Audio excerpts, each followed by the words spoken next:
வணக்கம் நேர்களே, இது ஷர்மிளா டாக்கீஸ். நான் உங்கள் டாக்டர் ஷர்மிளா. இன்னைக்கு நம்மளோட சிறப்பு விருந்தினரா இணைஞ்சிருக்கிறாரு திருப்போரூர் சட்டமன்ற உறுப்பினர், விடுதலை சிறுத்தைகள் கட்சியின் துணை பொதுச் செயலாளர் திரு எஸ் பாலாஜி அவர்கள். வணக்கம். வணக்கம். நீங்க உங்க தலைவர் தொகுதியில இருக்கீங்க. நாளைக்கு ஓட்டு எண்ணிக்கை நடக்க போகுது. இன்னைக்கு சாயந்தரம் பாத்தீங்கன்னா எலெக்ஷன் கமிஷன் ஆஃப் இந்தியா உங்களோட வெப்சைட்ல ஸ்டாண்டர்ட் ஆபரேட்டிங் ப்ரொசீஜர் ஃபார் இந்த கவுண்டிங் ப்ராசஸ்க்காக அவங்க ரிலீஸ் பண்ணிருக்காங்க.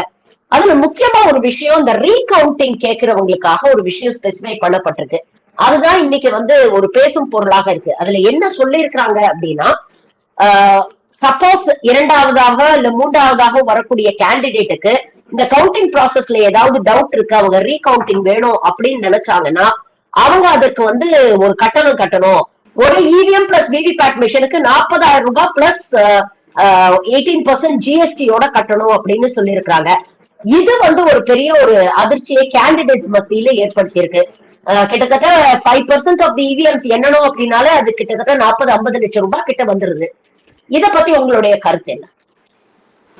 நீங்கள் குறிப்பிட்டது போல இப்போ தேர்தல் களத்துல வாக்கு எண்ணும் முகவர்களுக்கான பயிற்சி நான் அமர்ந்து கொண்டிருக்கக்கூடிய இந்த அறைக்கு வெளியிலே தலைவர் எழுச்சி தமிழர் அவர்களும் இந்த தொகுதியினுடைய சட்டமன்ற உறுப்பினர் தொடர் கண்ணன் அவர்களும் வழங்கி கொண்டிருக்கிறார்கள். ஒரு பாடல் வரி ஒன்று உண்டு, கடமைகளை புரிவதெல்லாம் விடுதலை வேண்டுவதாலே என்ற ஒரு பாடல் வரி உண்டு. அதுபோன்ற தேர்தல் கடமைகளை எங்களை போன்றவர்கள் புரிந்து வருவது ஒரு விடுதலை வேண்டுவது என்கின்ற நிலையிலே அதையெல்லாம் செய்து வருகிறோம் ஒரு புறம். மற்றொரு புறம், இந்த தேர்தல் ஆணையம் அல்லது இந்த தேர்தல் வரப்போகிறது என்பதற்கு சில மாதங்களுக்கு முன்பிலிருந்தே பாரதிய ஜனதா கட்சியும் தேர்தல் ஆணையம் ஒன்றிணைந்து செய்யக்கூடிய அந்த கொடுமைகளுடைய அளவே இல்லை என்பதற்கான ஒரு நிலையை இன்றைக்கும் ஏற்படுத்தி இருக்கிறார்கள். அதுதான் இன்றைக்கு அவர்கள் வெளியிட்டிருக்கக்கூடிய ஒரு அறிவிப்பு. இந்த அறிவிப்பினுடைய பின்னணி என்ன? ஏற்கனவே தொடர்ச்சியா மின்னணு இயந்திரங்கள் மீது ஐயப்பாட்டை எழுப்பி உச்ச நீதிமன்றத்துல வழக்கு போட்டிருந்தோம். அப்ப அந்த உச்ச நீதிமன்றத்துல வழக்கு போட்டிருந்தப்போ அதிலே முன்னுக்கு பின் முரணாக பல செய்திகளை தேர்தல் ஆணையம் சொல்லி இருந்தது. என்றாலும் கூட உச்ச நீதிமன்றம் என்ன பண்ணாங்கன்னா, நீங்க அந்த மெமரி சிப் எல்லாம் எப்படி மெயின்டைன் பண்றீங்க, என்ன இதெல்லாம் கேட்டாங்க. அவங்க சில பதில்கள் சொன்னாங்க. அப்போ உச்ச நீதிமன்றம் தன்னுடைய கருத்தாக ஒன்றை வெளிப்படுத்தியது. அது என்ன வெளிப்படுத்தியதுன்னா, இரண்டாவதாக வரக்கூடிய வேட்பாளர், மூன்றாவதாக வரக்கூடிய வேட்பாளர் அவர்களுக்கு இந்த மின்னணு இயந்திரம் தொடர்பான ஐயப்பாடு இருக்கிறது என்று சொன்னால், அந்த ஐயப்பாட்டை போக்குகின்ற வகையில் நீங்கள் ஒரு சிஸ்டம் உருவாக்கணும். அது என்ன சிஸ்டம்னா, ஒரு 5% அந்த மிஷின், எந்த மிஷினா வேணா இருக்கலாம், ஒரு தொகுதியில் இருக்கக்கூடிய 5% இயந்திரங்களை சரி பார்த்து கொடுக்கணும். அது சரி பார்த்து சரியா இருக்கான்னு செக் பண்ணணும். செக் பண்றதுக்கு அந்த டெக்னீஷியனை வச்சு பண்ணணும் அப்படின்னு அவங்க ஒரு அறிவிப்பு வெளியிட்டாங்க. இது வெளியே ஒரு வழிகாட்டுதல் சொன்னாங்க, இதை கடைபிடிங்க. இது சொன்னது ஏப்ரல் மாசம் 26ஆம் தேதி. இப்ப இன்னைக்கு நாம இருக்கிறது ஜூன் மாசம் 3ஆம் தேதி. இதுக்கு இடையில பல்வேறு நிலைகள்ல தேர்தல் ஆணையத்தினுடைய நடவடிக்கைகள் மீது சந்தேகம் எழுப்பிக் கொண்டே வருகிறோம். ஆனா இத்தனை நாள்லாம் அதை பத்தி எல்லாம் எதுவும் கவலைப்படாம நாளைக்கு எண்ணும் பொழுது இன்றைக்கு ஒரு அறிவிப்பை கொடுத்திருக்கிறாங்க. இது ஒண்ணு. இரண்டாவது, நீங்க இன்னொன்னு புரிஞ்சுக்கணும். இந்த அறிவிப்பு வருவதற்கு முன்பே தேர்தல் தொடர்பான சந்தேகங்கள் இருந்தது என்று சொன்னால் அதை தீர்த்து வைக்கக்கூடிய அதிகாரம் நீதிமன்றத்துக்கு இருக்கிறது. நீங்க ஒன்ஸ் ஒரு ரிட்டர்னிங் ஆபிசர் கொடுத்துட்டாருன்னா அவ்வளவுதான், முடிஞ்சு போச்சு, தேர்தல் முடிஞ்சு போச்சு. அதுக்கப்புறம் அந்த முடிவை குறித்து யாரும் மறுபரிசீலனை பண்ண முடியாது. அந்த முடிவை யார் மறுபரிசீலனை பண்ண முடியும்னா நீதிமன்றம் தான் மறுபரிசீலனை பண்ணணும். நீதிமன்றத்துல தேர்தல் முடிவு அறிவிக்கப்பட்ட 45 நாட்களுக்குள் எலெக்ஷன் பெட்டிஷன் போடலாம். எலெக்ஷன் பெட்டிஷன் போட்டீங்கன்னா அந்த எலெக்ஷன் நடைமுறையில என்னன்னா, இதெல்லாம் தான் நம்ம சீர்திருத்தம் வேணும். நடைமுறையில என்ன 10 வருஷம் 12 வருஷம்லாம் அந்த எலெக்ஷன் பெட்டிஷன், எதுக்குதான் அந்த எலெக்ஷன் பெட்டிஷன் போடுறதுன்னு ஒரு அடிப்படையே இல்லாம இருக்கு. எலெக்ஷன் பெட்டிஷன் போட்டா ஒரு மாசத்துல பதில் வந்தா பரவாயில்ல, 2 மாசத்துல வந்தா பரவாயில்ல, ஆனா குறைந்தபட்சம் ஒரு வருஷத்துக்குள்ள தீர்ப்பு வந்தா பரவாயில்ல. இன்னும் கூட இந்த முறை சட்டமன்ற உறுப்பினராகி மக்களை சபாநாயகராகவும் இருக்கிற சட்டமன்ற சபாநாயகராகவும் இருக்கிற அண்ணன் அப்பா அவருடைய தேர்தல் வழக்கு இன்னும் நிலுவையில தான் இருக்கு. அப்போ இது ஒண்ணு. இதை பொறுத்த வரைக்கும் இது என்னன்னா, இது என்ன கான்டெக்ஸ்ட் அப்படின்னா, இந்த context recounting with related to the electronic voting மிஷினுக்கான கான்டெக்ஸ்ட்ல தான் இன்னைக்கு இந்த அறிவிப்பு செய்யப்பட்டிருக்குது. இப்ப இந்த அறிவிப்பு செய்யப்பட்டிருக்கிறது தேர்தல் ஆணையம் என்ன பண்ணிருக்காங்க, 5% மிஷின், அதை அவங்க சொன்ன மாதிரியே, யாரு கோர்ட்டு கைட் பண்ண மாதிரியே 5% மிஷினை எண்றதுக்கு நாங்க ஒத்துக்கிறோம். எப்ப எண்ணுவாங்க, எப்ப அதுக்கான இது எப்ப கொடுக்கணும் அப்படின்னா, அதுவும் கோர்ட்டே தான் சொல்லிருது. 7 நாட்கள், தேர்தல் முடிவு அறிவிக்கப்பட்ட 7 நாட்களுக்கு இரண்டாவது மூணாவது அந்த வேட்பாளர்களுக்கு இந்த வாய்ப்பு வழங்கப்படுகிறது. அவங்க எனி 5% ஆஃப் மிஷின்ஸ் அவங்க சொல்லலான்றாங்க. அதுக்கு தேர்தல் ஆணையம் என்ன சொன்னாங்கன்னா, அந்த மிஷினை என்றதுக்கு நாங்க இது தயாரித்திருக்கக்கூடிய பெல் நிறுவனத்தோடவும் இது தொடர்புடைய நிறுவனத்தோட பேசணும். பேசுனதுல அவங்க வந்து ஒரு ரீசனபிளா ஒரு அமௌண்ட் சொல்லியிருக்காங்க. அவங்களுக்கான சார்ஜஸ் இவங்க வகுத்துருக்கிறது 40,000 பிளஸ் 18%. 40,000 பிளஸ் 18% இன்னைக்கு கிட்டத்தட்ட வந்து 48,000 வருதுன்னு வச்சுக்கோங்க. அப்போ இப்ப நீங்க வந்து குறைந்தபட்சம் 1,500 பூத்து, 2,000 பூத்து இருக்கு, 2,500 இருக்கு, 3,000 இருக்கு. ஆவரேஜ் 2,000 பூத்துன்னு வச்சுக்கோங்க. ஆவரேஜ் 2,000 பூத்துனா ஒரு பூத்துக்கு வந்து 48,000 ரூபாய் கட்டணும். கிட்டத்தட்ட 48 லட்சம் ரூபாய். 2,000 பூத்துனா 100 பூத்து 5%, 48 லட்சம் ரூபாய் கட்டணும் ஒரு வேட்பாளர். அதுக்கப்புறம் ஒருவேளை அவர் சொன்னது சரி என்று சொன்னால் அந்த 40 லட்சம் ரூபாய் கொடுத்துருவோம்னு அவங்க சொல்றாங்க. முதல்ல 48 லட்சம் ரூபாய் கட்டணுமே, கட்டுறதுக்கு அவங்க முன் வரணுமே. செகண்ட் அண்ட் தேர்ட் இதுல இன்னொன்னு ஒரு விஷயம் பண்ணிருக்காங்க தேர்தல் ஆணையம். அதாவது தேர்தல் ஆணையத்துக்கு எவ்வளவு அதாவது புத்தி வந்து இந்த ஆணையம் வந்து எவ்வளவு குறுக்கு புத்தி எப்படியெல்லாம் சிந்திக்கிறாங்கன்னு பார்க்கும்போது ரொம்ப ரொம்ப மனது வந்து ரொம்ப வெம்புது. என்னன்னா 5% என்னன்னு சொல்லி ஜட்ஜஸ் சொல்றாங்க, செகண்ட் அண்ட் தேர்ட் வேட்பாளருக்கு அந்த வாய்ப்பு கொடுங்க. இதுல என்ன சொல்றாங்க, செகண்ட் வேட்பாளர் தேர்ட் வேட்பாளர் 2 பேருமே வந்து கேட்டாங்கன்னா 5% கிடையாது, 5% டிவைட் பண்ணிடுறாங்க. 2.5%. அப்ப என்ன அர்த்தம்னா ஒரு எலெக்ஷன்ல வந்து 2 வேட்பாளருமே ஐயப்பட வெளிப்படுத்தினாலும் 100% தான் எண்ணுவாங்க, இல்ல 5% தான் எண்ணுவாங்க. இது ஒரு புறம். இல்ல இன்னொரு செக் ஒன்று வச்சிருக்காங்க, அதுதான் ரொம்ப முக்கியமானது. இதெல்லாம் பார்த்தா வந்து ஓரளவுக்கு சரி பரவாயில்ல. எலெக்ஷன் கமிஷன் வந்து 40 லட்சம் ரூபாய் கட்டினாலோ 40 லட்சம் ரூபாய் கட்டினாலோ ஒரு 100 கோடி எண்ணிடுமானா, இன்னொரு செக் எங்க வைக்கிறாங்கன்னா, provided there is no election petition pending before any court. அப்ப என்ன அர்த்தம்னா, இப்போ ஒரு வேட்பாளர், 2வது வந்து வேட்பாளர் எனக்கு வந்து இந்த தொகுதியில் 100 மிஷின் எண்ணணும்னு ஒரு லெட்டர் கொடுக்குறாரு. அதை எண்ணுவாங்களான்னா எண்ண மாட்டாங்க. என்ன பண்றாங்கன்னா, இந்த 45 நாளுக்குள்ள கோர்ட்டுக்கு யாரும் போகாம இருக்கணும். அந்த எலெக்ஷன் பெடிஷன் போகாம இருந்தாதான் இதை எண்ணுவாங்க. அப்ப என்ன அர்த்தம் அப்படின்னா, உங்களுக்கு புரியுற மாதிரி சொல்லணும்னா, இப்ப ஒரு இடத்துல வந்து ஒரு தேர்தல் முறைகேடு நடக்குதுன்னு சொல்லி அந்த 2வது வந்து வேட்பாளர் ஐயப்படுறாரு. அவர் வந்து ஒரு 100 மிஷின் வந்து மேக்சிமம், அதாவது 5% மேக்சிமம். அவர் 10 மிஷின் கேட்கிறாருன்னு கூட வச்சுக்கோங்க. 4 லட்சம் ரூபாய் கட்டுறாரு, 5 லட்சம் ரூபாய் கட்டுறாரு. இந்த 10 மிஷின் கேட்கிறாரு, உண்மையிலேயே அங்க வந்து ஏதோ குளறுபடி நடந்திருக்கு, அது வெளிவந்துடும் நினைச்சாங்கன்னா, அதே தொகுதியில இப்ப இது ரொம்ப முக்கியமான விஷயத்தை நீங்க கவனிக்கணும். நீங்க இந்த 5% ஓட்டு என்றதுக்கு வந்து செகண்ட் ஆர் தேர்ட் கேண்டிடேட் வரணும். வேற நீங்க வந்து எலெக்ஷன் சேலஞ்ச் பண்றதுக்கு you need not be a second or third person. Any candidate can go for an election petition. அப்ப இவங்க என்ன பண்ணலாம்னா, ஒரு ஆளை விட்டு எலெக்ஷன் பெடிஷன் போட்டாங்கன்னா இதை மறுபடியும் எலெக்ஷன் பெடிஷன் தீர்ப்பாய் வர வரைக்கும் இதை நிறுத்த முடியும். இல்ல அந்த கோர்ட்ல வந்து ஒரு ஆர்டர் வாங்கிட்டு வரணும். இதெல்லாம் நடக்குது. இது எல்லாமே வந்து என்னன்னா, இப்ப என்னன்னா, தேர்தல் ஆணையம் வந்து இன்னைக்கு வந்து அவங்க மேல வந்து அவங்களுக்கே தெரியுது. நீங்க வந்து தேர்தல் ஆணையர் வந்து வெளிப்படையா சொல்றாரு, நாங்கெல்லாம் இருக்கிறோமா, எங்களை காணும்னு சொல்லி கேட்கறாங்க, மீன்ஸ் எல்லாம் போட்டுன்னு சொல்றாரு. அவங்களே அவங்களுக்கு கைத்தட்டிக்கிறாங்க. இந்த மாதிரியான ஒரு கேவலமான ஒரு நிலைமை இந்திய தேர்தல் ஆணையத்துக்கு வந்திருப்பது வந்து இந்திய வரலாற்றிலேயே நடந்தது கிடையாது. அப்படிப்பட்ட நிலையில ஏதோ வந்து செய்யறோம், நாங்க பாருங்க எவ்வளவு கரெக்டா இருக்கிறோன்ற மாதிரியான ஒரு அறிவிப்பு இன்றைக்கு செய்திருப்பதை பார்க்க முடிகிறது. தவிர இந்த அறிவிப்பினால் ஒரு பலனும் இல்லை. ஒரே ஒரு பர்சன்ட் கூட நாம எழுப்புற டவுட்ஸ், நம்ம இந்த எலெக்ஷன் எலக்ட்ரல் ப்ராசஸ்ல இவிஎம்ல நாம சொல்றதுக்கான தீர்வு இது ஒரு பொழுதும் கொடுக்கவே கொடுக்காது. ஒருவேளை எழுப்பக்கூடாது அப்படிங்கிறதுக்காகத்தான் இந்த மாதிரி ஒரு ஏற்பாடு பண்ணி இருக்கிறாங்களோ அப்படின்னு தோணுது. ஏன்னா எக்ஸிட் போல்ஸ் எல்லாம் பாத்தீங்கன்னா ஒரேடியா வந்து பாஜகவுக்கு 350+ வரும் அப்படின்னு ஒரு நரேட்டிவ வந்து செட் பண்றாங்க ஒரு பக்கம். இன்னொரு பக்கம் இந்த மாதிரி ஒரு கேட்டை வந்து எலெக்ஷன் கமிஷன் போடுது. வசதியான கேண்டிடேட்ஸ்னு எல்லாருக்கும் அந்த வசதி இருக்கும்னு நம்மளால சொல்ல முடியாது. 40 லட்சம் ரூபாய் வரைக்கும் கட்டி ரீகவுண்டிங் செய்யறதுக்கான வசதி இருக்க முடியும்னு தெரியாது. இன்னொன்னு நீங்க சொல்ற மாதிரி இந்த லீகல் லூப் ஹோல்ஸ் எல்லாம் நிறைய வச்சிருக்காங்க. இதெல்லாத்தையும் தாண்டி ஒரு கேண்டிடேட்டுக்கு செலவு பண்ற தொகையில கிட்டத்தட்ட பாதி தொகை ரீகவுண்டிங்க்கு வந்து செலவு பண்ணும் அப்படிங்கறதெல்லாம் ரொம்ப அபத்தமா இருக்கு. லாஸ்ட் மினிட்ல நீங்க வந்து அப்போசிஷன் யாரும் இதை சேலஞ்ச் பண்ணி கோர்ட்டுக்கு போயிடக்கூடாதுங்கிறதுக்காக கவுண்டிங் நடக்கிறதுக்கு ப்ரீவியஸ் டே நைட் இதை அனௌன்ஸ் பண்றாங்க. இதெல்லாம் ஒரு பிளான்ட் கான்ஸ்பிரசியா தெரியலையா உங்களுக்கு? இல்ல எப்படின்னா, நீங்க இது அறிவிச்சாலும் அறிவிக்கலனாலும் ஒண்ணு யாரும் கேள்வி கேட்க போறாங்க.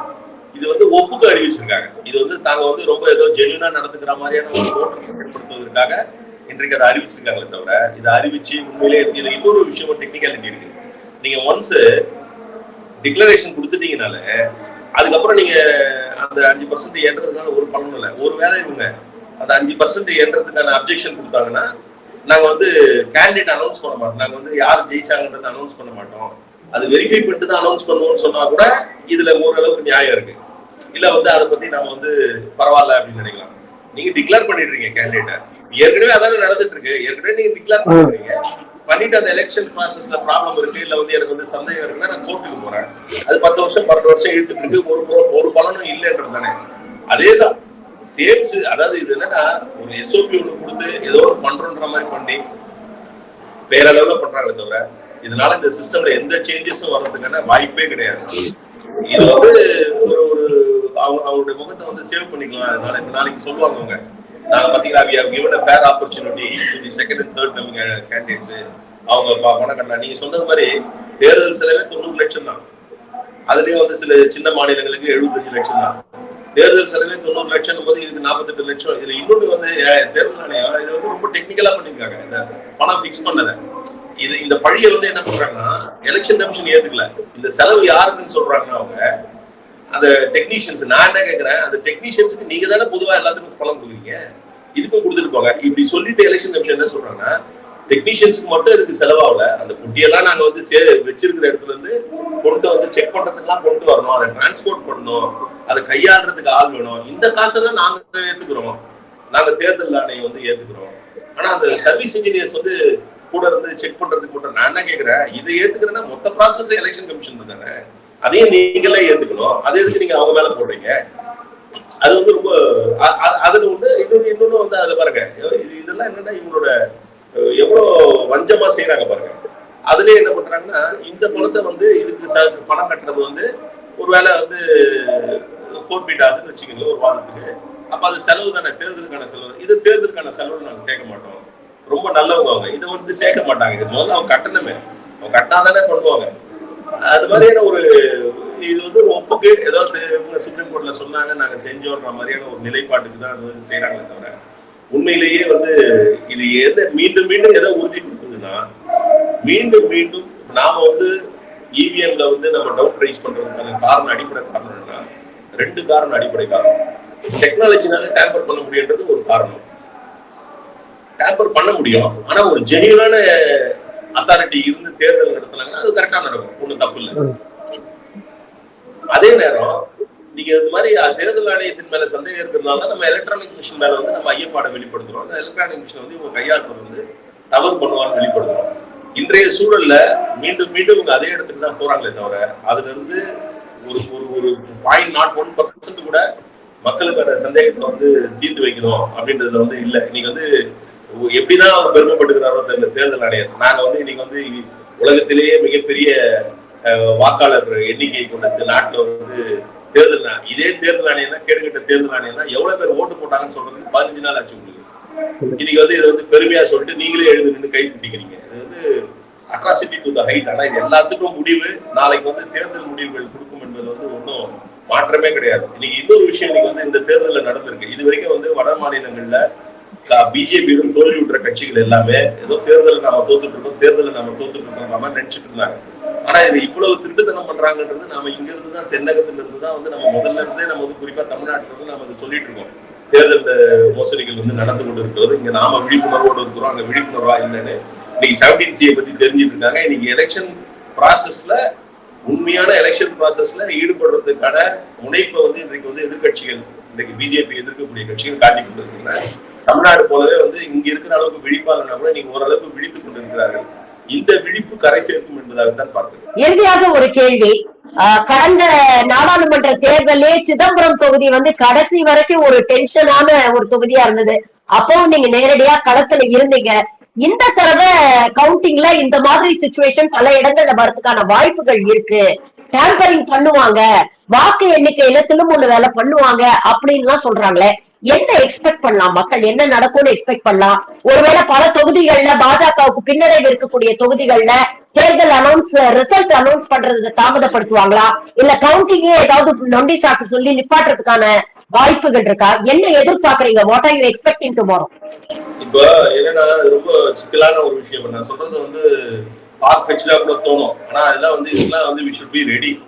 என்னடா இப்ப நீங்க வந்து முன்னாடி வந்து சிஸ்டம் வேற. முன்னாடி வந்து ஒரு டேபிள்ல வந்து வாக்குச்சீட்டை கொண்டு வந்து கொட்டுவாங்க, ஏஜென்ட்டுங்கெல்லாம் சுத்தி நிற்போம். என்னோட ஆரம்ப நாட்கள்ல முதல் தேர்தல் நான் பார்த்தப்பெல்லாம் டேபிள் பக்கத்தே நிற்போம், 50-50 கட்டி ரப்பர் பேட்டை போடுவோம். அப்புறம் அதுக்கப்புறம் அந்த 50-50 எடுத்து அதுல பிரிப்போம், பிரிச்சுட்டு அப்புறம் எந்தெந்த சின்னத்துக்கு எவ்வளவோ அதை 50-50 கட்டி போடுவோம். இப்பெல்லாம் வந்து பண்ணோம். ரொம்ப இயல்பா நடந்துட்டு இருந்தது. இப்போ வந்து மிஷின் அந்த டேபிள்ல கொண்டு வந்து வைக்கிற இடத்துல அங்க ஏஆர்ஓ ஏஜென்ட்டுக்கு மட்டும் தான் உள்ள இருப்பாங்க. ஒரு பெரிய காம்பவுண்ட் கிரில் போட்டு வச்சிருப்பாங்க. கிரில்லுக்கு வெளியில ஏஜென்ட்ஸ். இப்போ ஒரு டேபிள், இப்போ உதாரணத்துக்கு ஒரு தொகுதிக்கு 14 டேபிள், 14 டேபிள் ஒரு டேபிள் ஒருத்தர் எடுத்து இப்படி காட்டுறாரு. அவர் வந்து 680 இருக்கு ஒரு கட்சிக்கு, அவர் அதை அதிகப்படுத்தி 880 சொல்றாருன்னு வச்சுங்க. இங்க இருக்கிறவங்க அலர்ட்டா இருந்து ஏதாவது அப்ஜெக்ட் பண்ணாங்கன்னா அதை பார்க்க முடியும். சப்போஸ் 1-2 பேர் வந்து இல்லைன்னு வச்சுங்க, அதை அப்படியே ரெக்கார்ட் பண்றா, இல்ல ஒருத்தர் அப்ஜெக்ட் பண்றாருன்னா கூட இல்ல உங்க அப்ஜெக்ஷன் எல்லாம் கிடையாது, 880 தான் எழுதி அனுப்புறாருன்னு வச்சுங்க, அந்த அப்ஜெக்ஷனை ஏஆர்ஓ டேபிள்ல தெரிவிக்கணும். அந்த மிஷின் கொண்டு வந்து ஏஆர்ஓ டேபிள்ல பார்க்கணும். இதெல்லாம் எந்த அளவுக்கு பாக்குறாங்க போறாங்கன்றதெல்லாம் இருக்கு. இதை வந்து இந்த மாதிரி பண்ணக்கூடிய நிலையில 1-2 பேர் வந்து பாஜகவினுடைய கைக்கூலிகளாக மாறி தேர்தல் அலுவலர்கள் மாறினாங்கன்னா அது ரொம்ப ரொம்ப சிக்கலா மாறிடும். இந்த ஆபத்து இருக்கிறது. இந்த ஆபத்தெல்லாம் இருக்கிறதுனால இப்ப நாங்க பயிற்சி கொடுக்குற இடத்துல கூட என்ன சொல்லியிருக்கோம்னா, அசைன் பண்ண இடத்துக்கு கூட யாரும் நகராதீங்க, அந்த டேபிள்ல இருங்க. ஒருத்தர் பாக்குறாங்க இன்னொருத்தர் பார்க்காம இருக்காதீங்க, எல்லாருமே அலர்ட்டா பாருங்க, பார்த்துட்டு பண்ணுங்க. ஏன்னா இது வந்து ஒரு மிகப்பெரிய ஒரு பேட்டில். இது என்ன, ஏன் நமக்கு வந்து இன்னும் கூட வந்து நம்ம அதிகமான அளவுல அச்சப்பட வேண்டியது இருக்குன்னா, நீங்க வந்து ரொம்ப டேரிங்கா வந்து நாங்க வந்து 4 வருவோம் 3 வருவோம், இங்க வந்து வாய்ப்பே இல்லாத பிஜேபிக்கு வந்து 3 சீட்டு வருவாங்க 4 சீட்டு வருவாங்க அப்படின்றாங்க. வட மாநிலங்கள் இன்னும் இதெல்லாம் வந்து எதை வச்சு இவங்க பண்றாங்க? அப்புறம் இந்த ஒரு நரேஷன் செட் பண்றாங்க. இங்க இருக்கிற ஒரு சில ஊடகத்தையும் கையில போட்டுட்டு 6% 7% தாண்டாத பிஜேபிக்கு 30%ன்றாங்க. அப்புறம் ஒரு லீடர்ஷிப்புக்கு வந்து அந்த ஒரு கேண்டிடேட்டுக்கு வந்து ஒரு வேல்யூ கொடுக்குறாங்க. அந்த கேண்டிடேட் இப்படி அப்படி, அவர் ஏற்கனவே திராவிட கட்சியில இருந்தாரு, அவர் வந்து பெரிய பொறுப்புல இருந்தாரு, அமைச்சரா இருந்தாரு, ஒருத்தர் வந்து பெரிய அளவுல வந்து அந்த மாவட்டத்துல தெரிஞ்சவரா இருக்காரு ஒரு கேண்டிடேட், ஒருத்தர் வந்து முன்னாள் முதலமைச்சரா இருந்தாரு. இப்படிலாம் ஒரு நரேஷன் எல்லாம் செட் பண்றாங்க. இந்த நரேஷன் செட் பண்றதுக்கும் இந்த தேர்தல் ஆணையத்திற்கும் இந்த தேர்தல் ஆணையம் போடக்கூடிய அலுவலர்கள், நீங்க சில நேரங்கள்ல ரொம்ப நெக்கு ஒரு வாக்கு எண்ணிக்கை இருக்குன்னு வச்சுங்க, வெற்றி பெற்ற கேண்டிடேட்டுக்கும் உண்மையா வெற்றி பெற்ற வேட்பாளருக்கும் அடுத்து வர வேட்பாளருக்கும் ஒரு 1000 ஓட்டுன்னு வச்சுக்கோங்க. அந்த இடத்துல ஆர்வவோட பங்கு மிகப்பெரிய ஒரு பங்கு. ஒரு ஆர்வம் ரொம்ப துணிச்சி வந்து அப்படித்தானே ஆச்சு. ஒண்ணு நாம வந்து சொல்றது ஒன்றும் நடக்காதது கிடையாது. ஆர்வம் துணிஞ்சு வந்து தோத்தவருக்கு வந்து ஜெயிச்சுதான சர்டிஃபிகேட் கொடுத்தா நீங்க என்ன பண்ண முடியும்? நீங்க உடனே அதுக்கு முடிவு கிடையாது. நீங்க இந்த 5% போட்டியனாலும் அதுக்கு முடிவு கிடையாது. நீங்க கோர்ட்ல இபி போட்டீங்கன்னா, எலெக்ஷன் பெட்டிஷன் போட்டீங்கன்னா அவங்க பையன் வந்து அந்த கேஸை முடியுமானா, பேரன் வந்து முடியுமானு தெரியாது. அப்ப இந்த ஆபத்தெல்லாம் இருக்கு. இவ்வளவு ஆபத்துகளையும் கடந்துதான் வந்து நம்பிக்கை வைத்து, இயற்கையின் மீது நம்பிக்கை வைத்து, நிச்சயமா இவங்க பண்ற அநியாயம், அட்டகாசம், அக்கிரமம் இதெல்லாம் நாம பொறுத்துக்கிறோமோ இல்லையோ இயற்கை பொறுத்துக்காதுன்ற நம்பிக்கையோடு தான் வந்து நாளை கால தேர்தலுக்கு போறோம்.